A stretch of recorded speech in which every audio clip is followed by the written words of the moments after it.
Bismillahirrahmanirrahim. Assalamualaikum warahmatullahi wabarakatuh. Bismillah, alhamdulillah, wassalatu wassalamu ala habibillah Sayyidina Muhammad ibn Abdullah wa ala alihi wa sahbihi wa mawalah.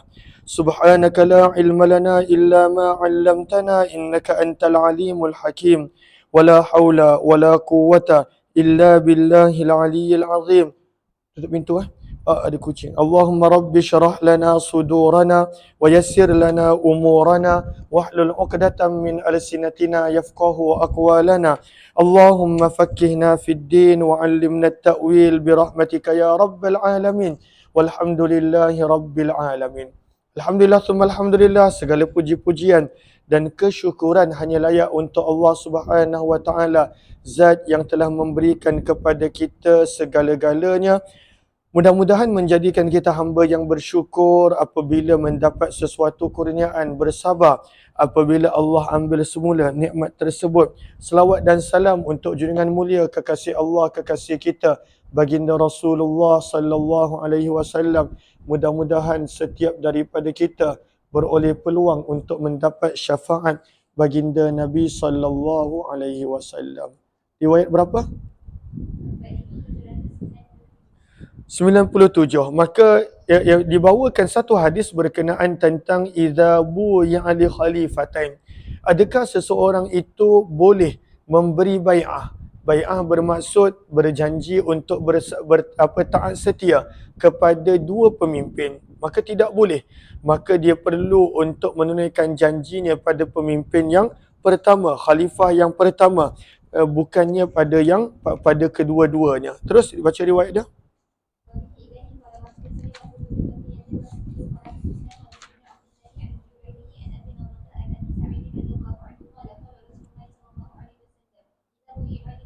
Idza bu'i'a, apabila dibuat bai'ah lil khalifatain, untuk dua orang khalifah, dua orang pemimpin.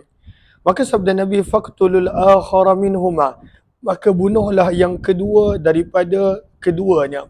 Maksudnya yang membawa perpecahan, maka perangilah. Sebab itu kata Imam Nawawi rahimahullahu taala pada baris yang pertama daripada awal tajuk, hadza mahmulun ala ma idza lam yandafa illa biqatlih. Ini berlaku apabila seseorang itu dia tidak dapat nak mengelakkan daripada berlakunya perpecahan kecuali dengan pada waktu itu mengangkat senjata terhadap orang yang melakukan perpecahan tersebut. Dan dalam hadis ini juga kata Imam Nawawi, la yajuzu aqduha li khalifatain, tidak boleh untuk pada satu tempat mempunyai dua khalifah, dua pemimpin. Dan waqad sabaqa qariban naqlul ijma', maka ini adalah kesepakatan ulama. Sebab bila ada dua pemimpin, maka lagi banyak pergaduhan yang berlaku, lagi banyak perbalahan yang berlaku. Riwayat 4798 adalah berkenaan tentang wujubil inkari 'alal umara, wajib untuk mengingkari ke atas pemimpin, fima, pada perkara yang yukhalifu syara', bertentangan dengan syarak, wa tarki qitalihim, namun perlu meninggalkan berperang ataupun memberontak, ma sallu, selagi mana pemimpin tersebut solat, wa nahwi dzalika, dan sebagainya. Maka semua hadis-hadis yang Nabi SAW maklumkan kepada kita sebenarnya nak mengelakkan daripada berlaku musibah yang lebih teruk, daripada perpecahan yang lebih teruk, daripada persengketaan yang tak akan pernah berakhir. Sebab itu sabda Nabi, walaupun pemimpin itu teruk macam mana sekalipun, ingkar hanya perbuatannya, namun jangan mulakan pemberontakan terhadapnya kerana selagi mana mereka solat. 4798 baca sanad dia.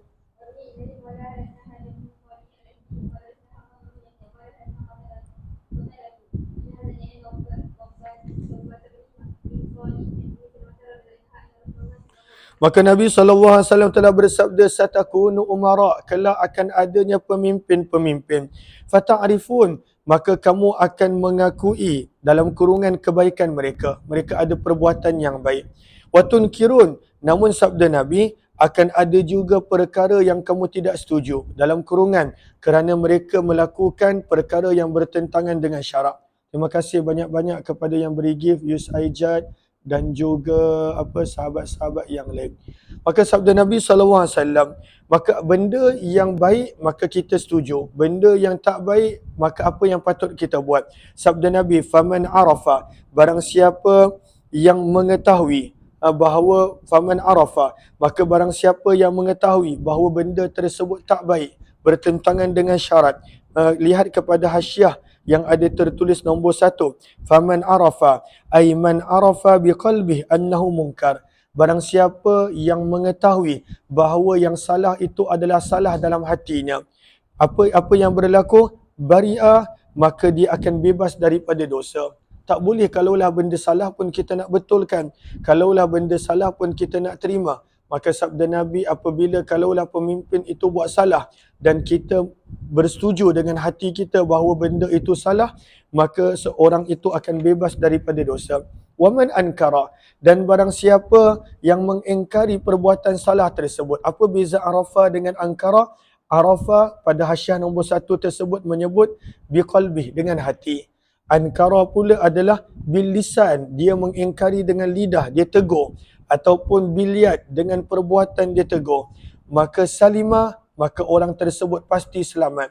Walakin sabda Nabi, akan tetapi, man radiyah, barang siapa yang pilih untuk redha, wataba'a, dan pilih untuk ikut, maka apa yang berlaku, lam yabra wa lam yaslam min musyarakatihim fil itham, maka dia tidak akan bebas, dia tidak akan selamat daripada dia pun akan mendapat bahagian dalam dosa yang dilakukan oleh pemimpin tersebut walaupun dia tak buat. Maka Nabi SAW bersabda, kalaulah nampak pada pemimpin benda-benda yang tak elok, maka Nabi SAW suruh untuk kita sekurang-kurangnya tak bersetuju dalam hati. Dan yang lebih baik kalau mampu, maka pada waktu itu tegur dengan lidah, tegur dengan tangan kepada pemimpin. Maka para sahabat bertanya, afala nuqatiluhum, maka apakah tidak patut kami memerangi pemimpin yang melakukan kesalahan tersebut wahai Rasulullah? Sabda Nabi, la, tidak boleh, ma sallau, selagi mana mereka menunaikan solat. Maka selagi mana pemimpin tersebut menunaikan solat, Nabi larang daripada menjatuhkan pemimpin tersebut ataupun memberontak kepada pemimpin tersebut ataupun melakukan perkara-perkara yang hanya akan membawa keburukan yang lebih. Kenapa keburukan yang lebih? Sebab kita dah baca pada banyak hadis Nabi SAW dah pesan, contohnya pada Sahih Muslim pada hadis yang 4766 dan banyak lagi, bahawa Nabi pesan alla nunazi al-amra min ahli. Jangan pernah cuba untuk merampas jawatan daripada orang yang memegang dia.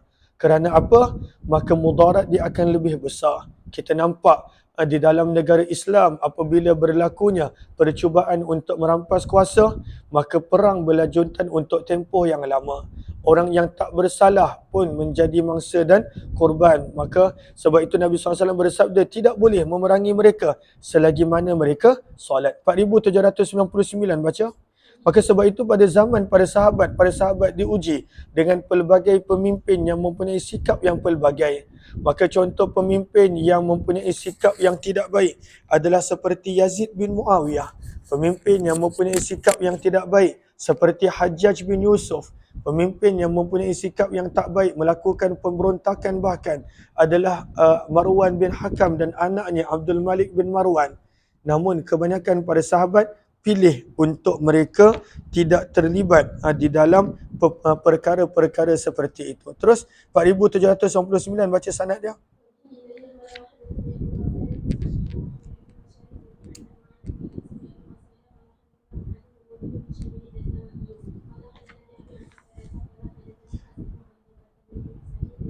Daripada Ummu Salamah zaujin Nabi, isteri Nabi SAW, anin Nabi, daripada Nabi SAW, annahu qala, sesungguhnya baginda Nabi SAW telah bersabda, yusta'malu alaikum umara, akan dilantik untuk menguruskan urusan kamu para pemimpin. Fata'rifun, maka ada perbuatan mereka yang kamu bersetuju kerana itu perbuatan yang baik. Wa tunkirun, dan ada perbuatan mereka yang kamu tak setuju dalam kurungan kerana itu adalah bertentangan dengan syarat.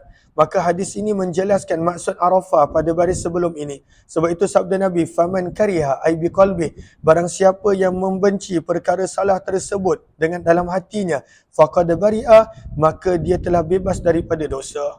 Maka tak bolehlah pada waktu itu benda salah pun kita bersetuju dalam hati. Maka tak boleh. Sebab itu bila benda salah, sekurang-kurangnya hati kena tolak. Kariha ay biqalbi, maka orang itu bebas daripada dosa. Wa man ankara ay bilisanihi wa yadihi, maka barang siapa yang mengingkari perbuatan tersebut dengan menegur dengan tangan ataupun lidahnya, faqad salima, maka dia pasti selamat daripada dosa tersebut. Namun sabda Nabi, walakin, akan tetapi orang yang radiyah, dia bersetuju dengan kesalahan pemimpin tersebut, wataba'a, dan dia mengikuti pemimpin tersebut, maka apakah jawapan dia? Maka dia akan mendapat bahagian daripada dosa walaupun dia tak buat. Sebab tidak boleh untuk bersetuju dengan maksiat dan dosa. Maka mereka berkata, wahai Rasulullah, ala nuqatiluhum, adakah tidak patut kami memerangi pemimpin seperti itu? Qala, sabda Nabi, la, tidak, ma sallau, selagi mana mereka solat. Ayman kariha biqalbih wa ankara biqalbih. Terus 4800 dan 4801, kedua-dua riwayat ini kita tidak terjemahkan sebab lebih kurang sama. Wa bi ilay qala wa hadatsani Abu Rabi' al-Ataki qala hadatsana Hammad ya'ni ibn Zaid qala hadatsana al-Mu'alla ibn Ziyad wa Hisham an al-Hasan an Dabbah ibn Misan an Ummi Salamah, daripada Ummu Salamah radhiyallahu ta'ala anha, beliau telah berkata Nabi SAW telah bersabda, riwayat yang lebih kurang sama, ghaira annahu qala faman ankara faqad bari'a wa man kariha faqad salima. Ada takdim dan takhir dalam riwayat ini. 4801 yang ini pun kita tidak terjemahkan. Wa bi ilay qala wa hadatsana Hasan ibn Rabi' al-Bajali qala hadatsana Ibn al-Mubarak yani Hisham an al-Hasan an Dabbah ibn Misan an Ummi Salamah radhiyallahu anhuma qalat qala Rasulullah sallallahu alaihi wasallam fa dzakara mithla illa qawlah walakin man radiya wa taba'a lam yadhkurhum. Bab yang seterusnya, siapakah khiyaril a'immah, sebaik-baik pemimpin, wa syirarihim, dan siapakah seburuk-buruk pemimpin. Maka Nabi SAW terangkan sifat mereka dalam hadis ini. 4802, baca sanad dia.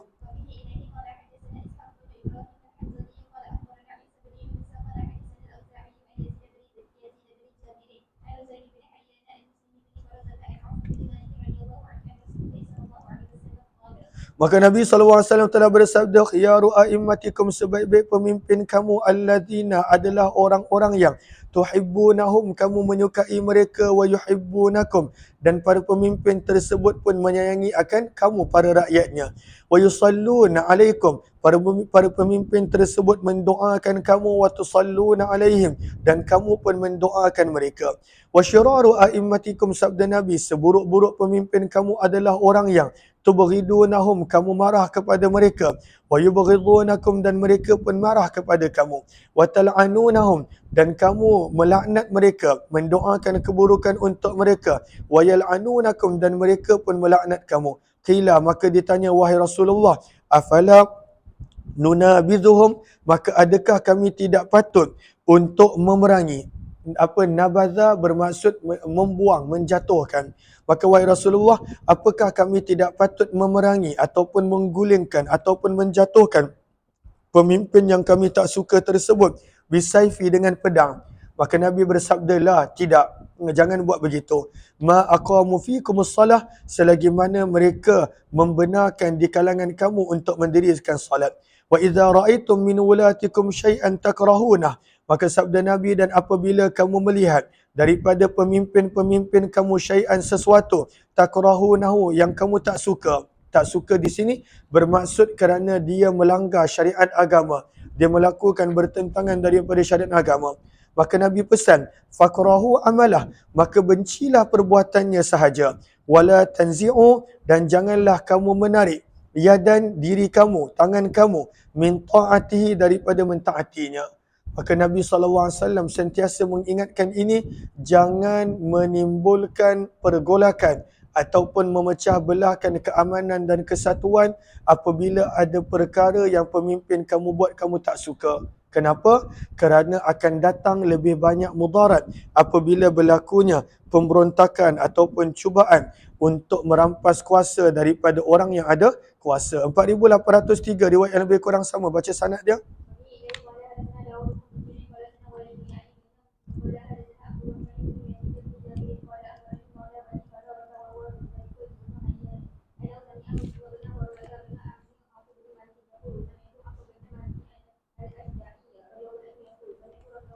Maka Nabi SAW telah bersabda, khiyaru a'immatikum, sebaik-baik pemimpin kamu, allazina adalah orang-orang yang tuhibbunahum, kamu menyukai mereka, wa yuhibbunakum, dan mereka mengasihi kamu, wa tusalluna, mereka dan kamu mendoakan alaihim, kepada mereka, wa yusalluna, dan mereka pun mendoakan kepada kamu, wa syiraru a'immatikum, seburuk-buruk pemimpin kamu, allazina adalah orang-orang yang tubaghidunahum, kamu membenci mereka, wa yubghidunakum, dan mereka pun membenci kamu, wa tal'anunahum, kamu melaknat mereka, wa yal'anunakum, dan mereka pun melaknat kamu. Qala, maka berkata perawi, qalu, pada sahabat bertanya, ya Rasulullah, wahai utusan Allah, afala nunabizuhum inda dhalik, adakah ketika itu kami tidak patut menggulingkan mereka, membuang mereka, menjatuhkan pemimpin yang kami tak suka ini? Maka Nabi bersabda, la, tidak, jangan, ma aqamu fikumus salah, selagi mana mereka membenarkan kamu untuk mendirikan salat. Qala la, maka Nabi ulang sampai 2 kali. Sabda Nabi, ala, ketahuilah, man waliya alaihi walin, barang siapa man waliya alaihi walin, barang siapa yang dilantik ke atasnya pemimpin, faraahu, lalu dia melihat pada pemimpin tersebut, ya'ti syai'an, melakukan sesuatu, min maksiatillah, daripada maksiat kepada Allah. Maksudnya pemimpin tersebut buat benda tak elok. Maka apa yang dia patut buat, sabda Nabi, falyakrah, maka hendaklah dia benci, ma ya'ti, apa jua perbuatan yang dilakukan oleh pemimpin tersebut, min maksiatillah, daripada maksiat Allah. Perbuatan dia kena benci, tapi jangan cuba merampas kuasa daripadanya, sabda Nabi, wala yanzi'anna, dan janganlah sesekali kamu menarik yadan, tangan, min ta'ah, daripada ketaatan kepadanya, kerana itu hanya akan membawa kerosakan yang lebih besar. Maka anak lelaki kepada Jabir, Ibnu Jabir telah berkata, ya afaqultu, yakni li Ruzaik, maka aku telah berkata kepada perawi yang meriwayatkan hadis ini bernama Ruzaik, hina haddatsani bihadzal hadis, ketika dia menceritakan hadis ini kepadaku, Allahi, demi Allah, ya Abul Miqdam, wahai Abul Miqdam, la haddatsaka bihadza au sami'ta hadza min Muslim bin Qurazah, adakah Nabi SAW yang telah meriwayatkan hadis ini kepada kamu secara terus, ataupun kamu dengar hadis ini melalui Muslim bin Qurazah? Maka beliau berkata, sami'tu Aufan yaqul, aku sebenarnya telah mendengar hadis ini daripada Auf, dan Auf telah mendengar daripada Nabi SAW. Qala, berkata perawi, iaitu Ibnu Jabir, fajatha ala rukbatayh, maka dia telah duduk di atas kedua lututnya, wastaqbalal qiblah, menghadap ke arah kiblat, lalu dia berkata, ya wallah, demi Allah, zat yang tiada Tuhan selainnya, sesungguhnya aku telah mendengar daripada Muslim bin Kharazah, dan beliau berkata bahawa aku telah mendengar daripada Auf bin Malik, yang mana beliau berkata, aku telah mendengar daripada Nabi sallallahu alaihi wasallam. Terus 4804 yang ni kita tidak terjemahkan sebab lebih kurang sama. Wa bi ilay qala wa hadatsana Ishaq bin Musa al-Ansari qala hadatsana Walid bin Muslim qala akhbarana Ibnu Jabir bi hadzal isnad wa qala Ruzaik maula Bani Fazar qala Muslim wa rawahu Muawiyah bin Salih an Rabi'ah bin Yazid an Muslim bin Qarazah an Auf bin Malik al-Ashja'i an Nabi sallallahu alaihi wasallam bimislih. Maka seterusnya Imam Muslim membawakan hadis-hadis yang berkisah tentang tajuk istihbabi mubayatil imam, sunnah untuk seorang pemimpin mengambil bai'ah al-jaysh daripada para tenteranya, inda iradatil qital, ketika nak berlakunya perang, wa bayani, dan penjelasan bai'atul ridwan, berkenaan tentang bai'atul ridwan tahta syajarah, yang berlaku di bawah pokok. Bai'atul ridwan berlaku sewaktu perjanjian Hudaibiyah. Terus 4805.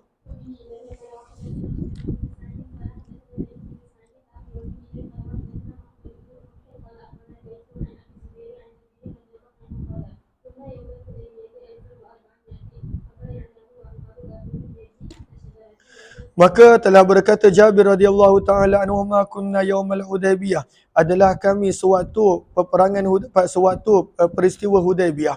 Sebenarnya Nabi nak pergi buat umrah tetapi dihalang, dan maka berlakulah perjanjian Hudaybiyah. Maka berapakah jumlah kami? Kata Jabir, alfa wa arba'ami'ah, 1,400 orang.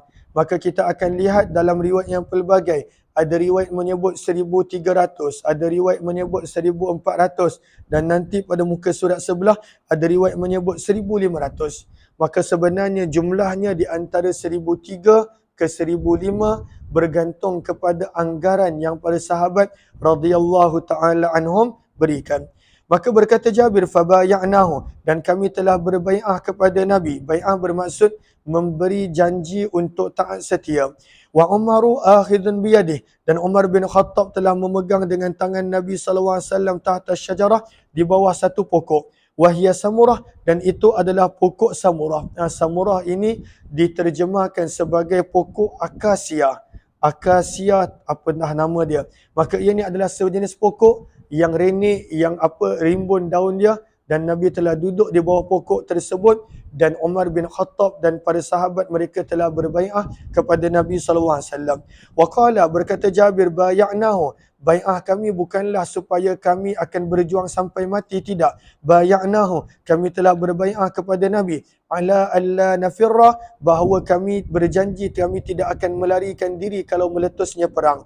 Walam nubayi'hu alal maut, dan kami tidak berbai'ah kepada Nabi di atas kematian. Kenapa Nabi ambil bai'ah ini? Sebab para sahabat mereka pergi ke Mekah dengan memakai ihram, dan mereka hanya membawa senjata pedang. Mereka tak bawa baju besi dan sebagainya. Namun ketika itu keadaan membawa kepada perang, sebab Uthman bin Affan tak dipulangkan oleh Quraisy untuk tempoh beberapa hari. Maka Nabi sangka Uthman bin Affan kena bunuh, tetapi sebaliknya tidak. Sebab itu Nabi mengambil bai'ah daripada para sahabat radhiyallahu anhu. 4,806 baca sanad dia.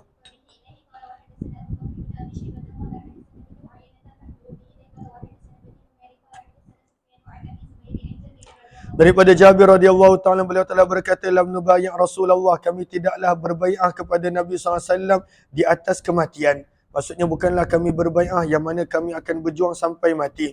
Innama baya'nahu, yang kami berikan bai'ah kepada Nabi SAW adalah ala alla nafirra, bahawa kami tidak akan melarikan diri jika berlakunya perang. 4,807 baca sanad dia.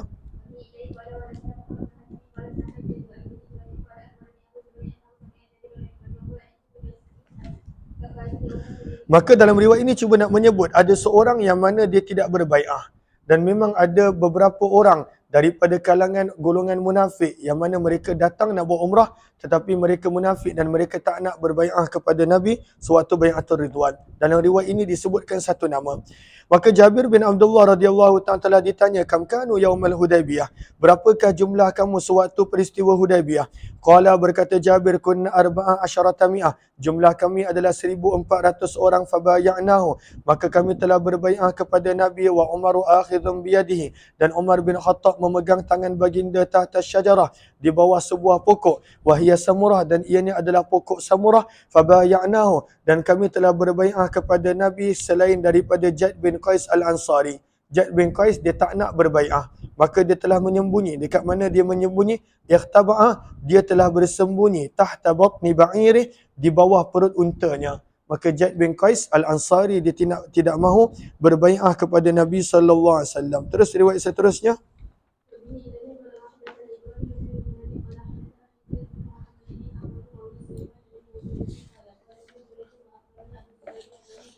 Jabir radhiyallahu ta'ala anhu yus'al, pernah ditanya berkenaan tentang adakah beliau telah berbai'ah kepada Nabi di Dhul Hulaifah.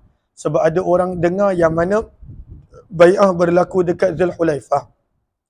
Dhul Hulaifah ni di mana? Dhul Hulaifah ni miqat Madinah, yang dikenali juga dengan nama Masjid Syajarah ataupun Masjid Miqat. Dhul Hulaifah dekat Madinah. Maka ditanya, adakah bai'ah tu berlaku dekat Madinah? Maka kata Jabir, tidak. Bai'atul Ridwan bukan berlaku dekat Madinah. Walakin salla biha. Akan tetapi Nabi SAW telah menunaikan salat di miqat Dhul Hulaifah sebelum Nabi berniat ihram untuk umrah. Walam yubayi' inda syajarah.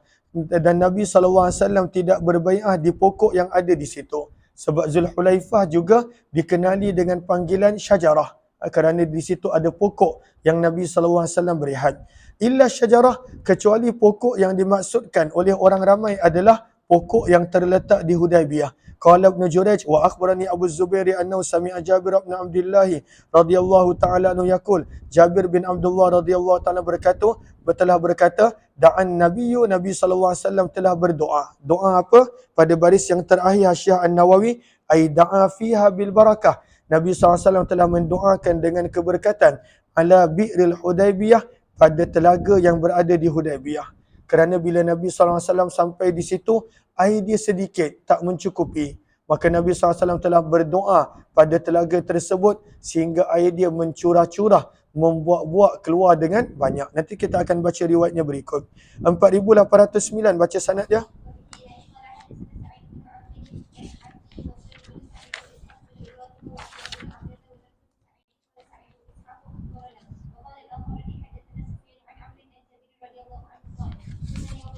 Maka kata Jabir radhiyallahu ta'ala anhu, adalah kami pada peristiwa Hudaybiyah alfan wa arba'ami'ah, 1,400 orang. Kebanyakan riwayat Jabir bin Abdullah bila menceritakan tentang Hudaybiyah, kebanyakannya menggambarkan jumlahnya 1,400 orang.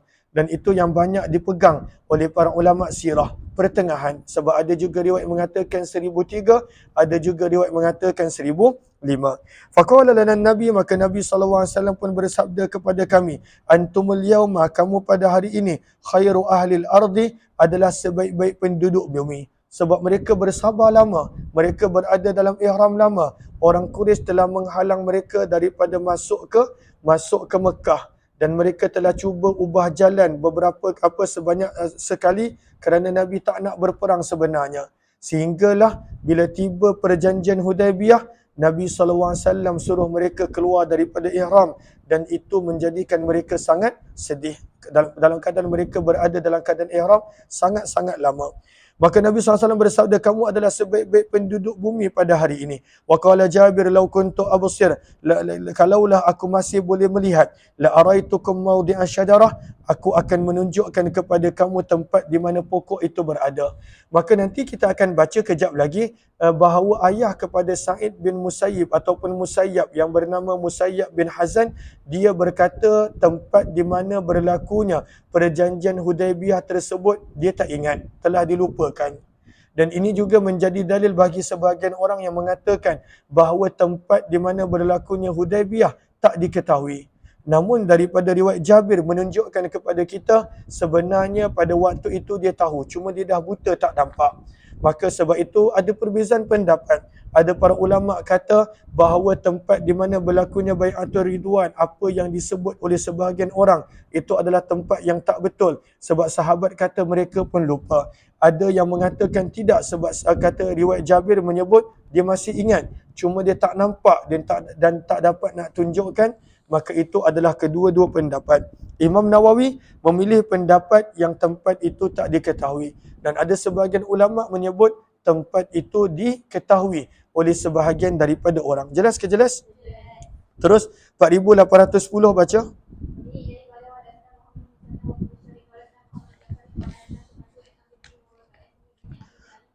Salim bin Abdul Ja'ad telah berkata, sa'altu, aku telah bertanya kepada Jabir bin Abdullah radhiyallahu ta'ala anhuma an ashabi syajarah, berkenaan tentang pada sahabat yang ada sewaktu bai'ah di bawah pokok. Faqala, maka beliau berkata, law kunna mi'ata alfin. Dia nak menerangkan tentang banyaknya air yang keluar daripada telaga Hudaybiyah setelah Nabi mendoakan telaga tersebut. Mula-mula tak banyak air. Bila Nabi mendoakan, maka air dia melimpah ruah. Maka berkata Jabir bin Abdullah, kalaulah sekiranya jumlah kami mi'ata alfin, 100,000 sekalipun, lakafana, maka air yang berada di telaga Hudaybiyah pasti akan mencukupi kami. Namun jumlah kami adalah alfan wa khamsami'ah. Dalam riwayat Jabir yang ini menyebut jumlahnya adalah 1,500. namun kebanyakan riwayat menyebut 1400 seperti yang kita belajar sebelum ini. Sebab itu kata Imam Nawawi rahimahullah pada baris yang pertama, kata Imam Nawawi, bila kita baca hadis tentang Jabir ini, apakah Jabir nak sampaikan? Maksudnya adalah annas sahabata lamma wasalu, para sahabat apabila mereka sampai ke Hudaybiyah, wajadu bi'raha, maka mereka mendapati telaga yang berada di Hudaybiyah, airnya keluar sangat-sangat sedikit. Sangat-sangat sedikit. Fabasakan Nabi, maka Nabi telah meludah ke dalam telaga tersebut. Wada'a fiha bil barakah, Nabi mendoakan keberkatan pada air yang berada dalam telaga tersebut. Fajashat, maka telah melimpah ruah air yang keluar daripada telaga tersebut. Fahiya ihdal mu'jizat, maka ini adalah salah satu daripada mukjizat Nabi SAW. Jelas ke jelas? 4811 kita tidak terjemahkan sebab riwayatnya lebih kurang sama. Wa bihi la qala wa hadatsana Abu Bakar bin Abi Syaibah wa ibn Numair qala hadatsana Abdullah bin Idris tahwil. Wa bihi la qala wa hadatsana Rifa'ah bin al-Haytham qala hadatsana Khalid ya'ni at-Tahana kilahuma an Husain an Salim bin Abi al-Ja'd an Jabir radhiyallahu anhu qala law kunna 100,000 lakafana. Kalaulah jumlah kami 100,000 pun, air yang berada di Telaga Hudaybiyah tetap akan mencukupi bagi kami. Banyaknya air yang keluar berkat doa Nabi. Kunna 15 mi'ah. Namun jumlah kami hanyalah 1,500 orang. 4,812, baca.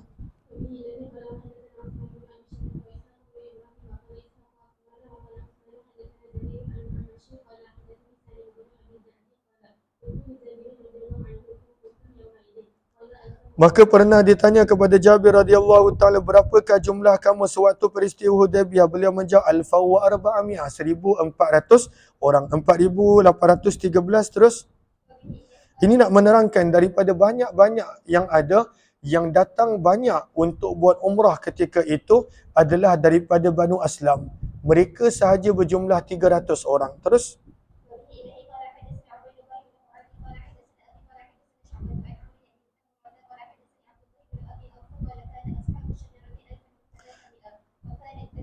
Maka adalah jumlah para sahabat yang hadir ketika bai'ah yang berada di bawah pokok ataupun dikenali bai'atul Ridwan.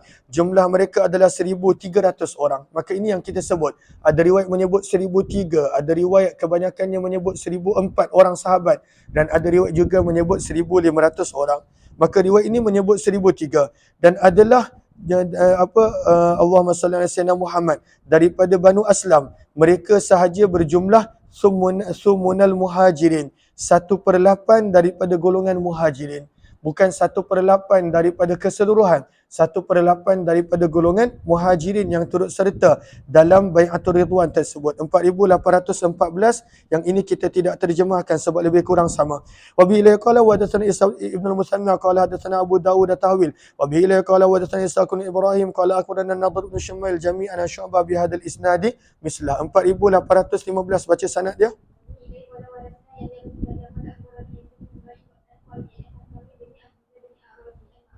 Daripada Ma'qil bin Yasar radhiyallahu ta'ala, beliau telah berkata, laqad ra'aituni yauma syajarah, demi sesungguhnya aku melihat diriku sewaktu hari bai'ah di bawah pokok yang dikenali sebagai bai'us syajarah kerana ianya berlaku di bawah pokok, dikenali sebagai bai'atul Ridwan, bai'ah yang diredai oleh Allah sebab Allah berfirman tentang itu di dalam suratul Fatah juz 26, laqad radiyallahu 'anil mu'minina idz yubayyi'unaka tahta syajarah, dan dikenali juga dengan beberapa nama yang lain.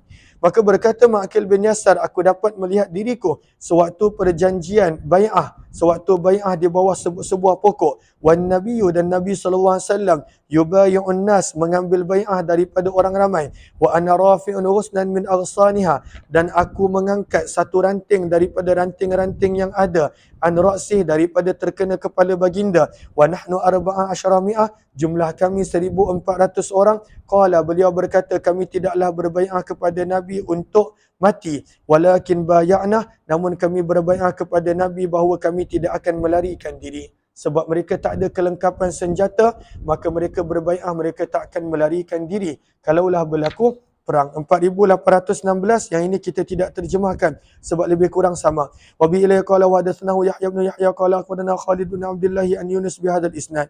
4,817 baca sanad dia.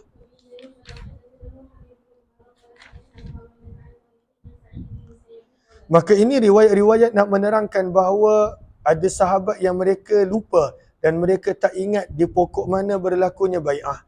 Namun sebahagian para ulama menyebut riwayat Jabir yang kita baca, dia kata, kalaulah aku masih boleh lihat, nescaya aku boleh menunjukkan pendapat yang mana sebenarnya pokok itu diketahui.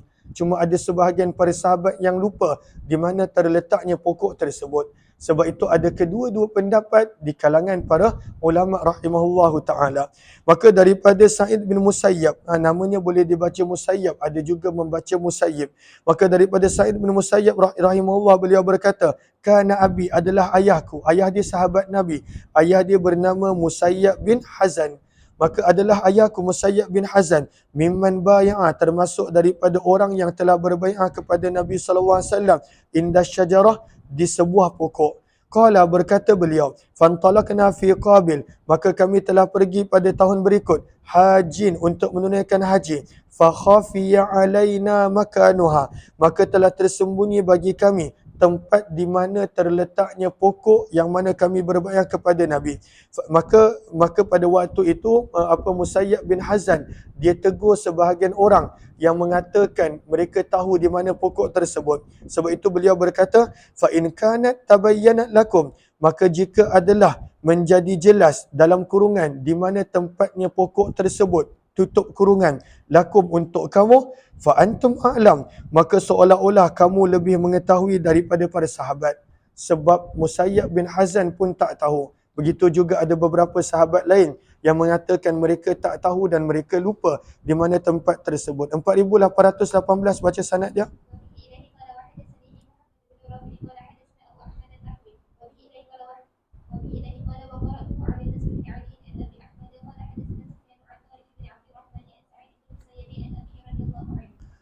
Daripada Musayyab bin Hazan, ayah kepada Sa'id bin Musayyab radhiyallahu ta'ala, sesungguhnya mereka berada di sisi Nabi SAW Ahmad Syajarah, pada tahun berlakunya perjanjian, berlakunya bai'ah Ar-Ridwan. Qala, beliau telah berkata, fanasuha, maka mereka telah lupa di mana terletaknya pokok tersebut, minal amil mukbil, pada tahun berikutnya. 4819 baca sanad dia.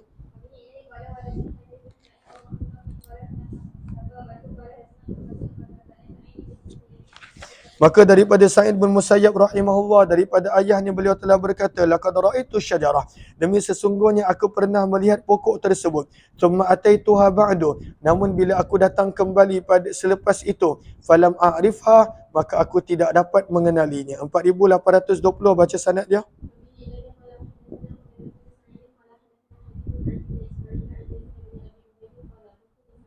Maka aku pernah bertanya kepada Salamah, ala ayyi syai'in bay'atum Rasulullah, atas perkara apakah kamu telah berbai'ah kepada Nabi sewaktu Hudaybiyah? Beliau berkata, alal maut, untuk sanggup mati jika berlakunya perang. 4821 kita tidak terjemahkan. Wa bi ilaihi qala wa hadatsanahu Ishaq bin Ibrahim qala akhbarana Hammad bin Mas'ad qala hadatsana Yazid an Salama bimithli. 4822 baca sanad dia.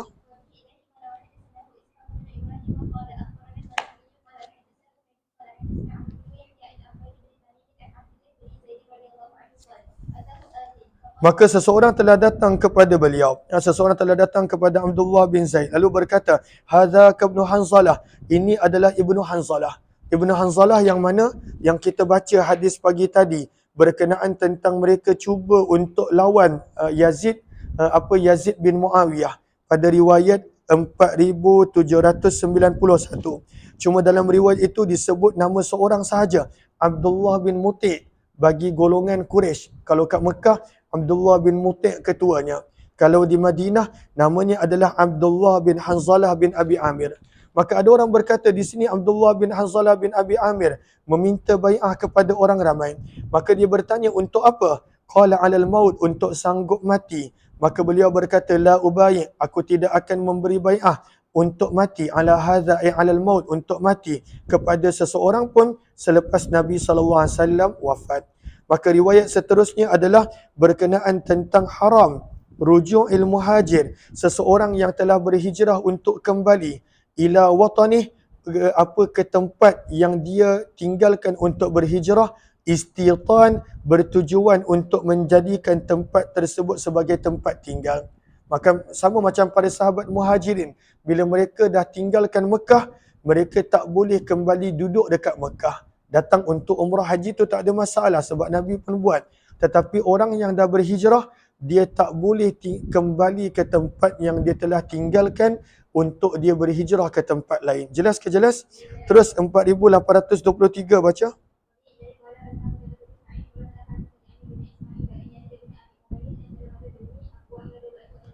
Salamah bin Aqwa radhiyallahu ta'ala telah berkata, sesungguhnya beliau telah masuk menemui Hajjaj bin Yusuf. Maka Hajjaj bin Yusuf berkata, ya ibnul Aqwa, wahai ibnul Aqwa, irtadat ta'ala akibaik, kamu telah kembali kepada keadaan kamu yang lama. Maksudnya kamu kembali ke tempat kamu yang lama. Ta'arrabta, adakah kamu menjalani kehidupan di padang pasir kini? Qala la, maka beliau berkata, tidak, aku tidak kembali ke tempat yang lama. Walakin akan tetapi Nabi SAW azinali, telah mengizinkan aku fil badwi, untuk tinggal di padang pasir. Maksudnya untuk tinggal di tempat yang mana aku berada. Maka pada baris yang kedua daripada awal tajuk ini, kata Imam Nawawi, ajma'atil ummah, para ulama telah sepakat bahawa haram ala tahrimi tarkil muhajir hijratah, bahawa haram untuk seseorang yang telah berhijrah meninggalkan tempatnya untuk dia kembali ke tempat tersebut. Wa ala anna irtidadal muhajir a'rabiyan minal kabair, begitu juga orang yang berhijrah untuk tinggal di tempat yang lain, di tempat yang lain, terutamanya di padang pasir, adalah termasuk daripada dosa. Maka ini adalah yang ada pada zaman para sahabat radhiyallahu taala anhum. Maka pada baris yang kedua sebelum habis tajuk, kata Imam Nawawi, apakah hukum berhijrah untuk penduduk Mekah sebelum berlakunya pembukaan kota Mekah? Maka kata Imam Nawawi, walam yakhtaliful ulama fi wujubil hijrah, maka untuk para sahabat sebelum berlakunya pembukaan kota Mekah, wajib untuk mereka berhijrah. Wajib untuk mereka berhijrah. Jelas ke jelas? Terus riwayat yang seterusnya berkenaan tentang berbai'ah selepas daripada pembukaan kota Mekah untuk selepas daripada pembukaan kota Mekah, Nabi SAW mengambil bai'ah untuk Islam, berjuang dan juga melakukan kebaikan. Dan Nabi tidak lagi untuk mengambil bai'ah untuk berhijrah. Sebab Nabi bersabda, la hijrah, tidak ada lagi hijrah yang wajib ba'dal fatah, selepas pembukaan kota Mekah. Yang ini kita sambung jam 8.50 insya-Allah. Kita akan sambung jam 8.50 insya-Allah. Terima kasih semua. Jumpa lagi insya-Allah.